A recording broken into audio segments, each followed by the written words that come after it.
Well, Onondaga County Executive Ryan McMahon is so gracious to join us now. There's so much to digest here. New information coming out all the time. We appreciate you being here. Well, thanks for having me, Kristen. All right, and new information right now. We talked about the program set in place for children, and now there are a lot of seniors watching right now who are concerned about getting out and not getting food, proper nutrition, and you have some new information to share there. One of the things that we knew is we're in charge of our community's most vulnerable, our children and our seniors, and many of our seniors right now are on Meals on Wheels, and we get meals to them on a daily basis. And the seniors on Meals on Wheels right now, I'm not talking to you. I'm talking to the seniors that now, due to the virus and due to the reality that they're uncomfortable coming out, going to the grocery store, may not have family or loved ones, we've set up a phone line for you to call into if you have questions. Any senior can call in with questions, but I don't want to confuse the seniors who are already on our Meals on Wheels program.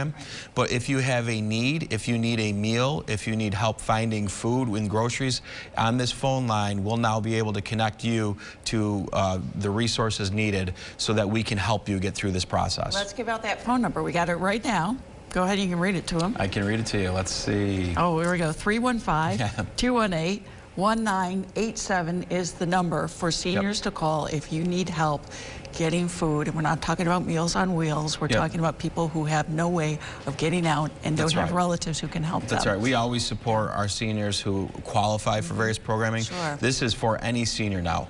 We are very concerned about our seniors getting into situations where they're in gatherings of any amount of people at this point. We know how vulnerable they are and susceptible to the virus. So we're here to help you if you don't have family or loved ones, or if you do and they're not available and you need a meal or you need food, you need help with things, please call this number. All right, let's talk about the 2 confirmed cases now. And I think what's so concerning is, okay, we're in a different place now. Coronavirus is here.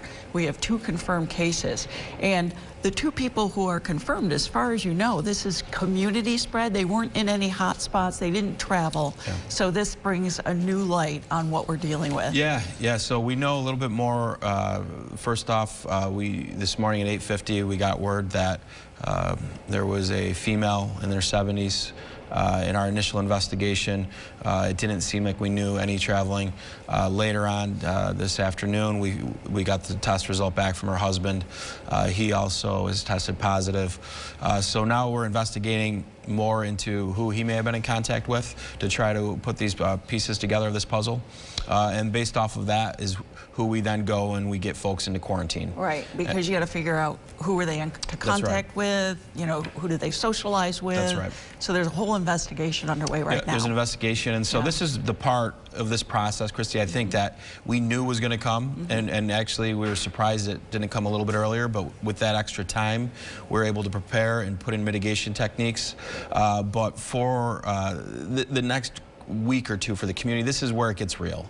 And this is where we're going to be tested, because you're going to know people that get put into a quarantine because of any interaction with these individuals. And the more and more testing that's being done, we at our triage center today, I know Andrew had a report, there are many people there that are qualifying folks that should come in and get a test. And you know, essentially about 2% of the tests right now on average come back positive. So the more and more testing that is done, because this virus is in our community, we will continue to have positive cases, but now our community really needs to come together, and we all need to do our part. That's right. Yeah, stay home.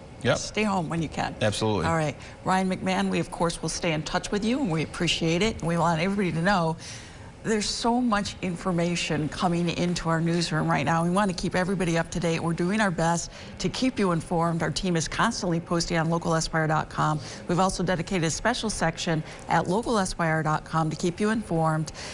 Governments, health departments, the Centers for Disease Control, everything is there for you on localesquire.com. And of course, the county executive will also keep us informed as well. Ryan, we appreciate it. Just click on the local news tab, then click coronavirus. John?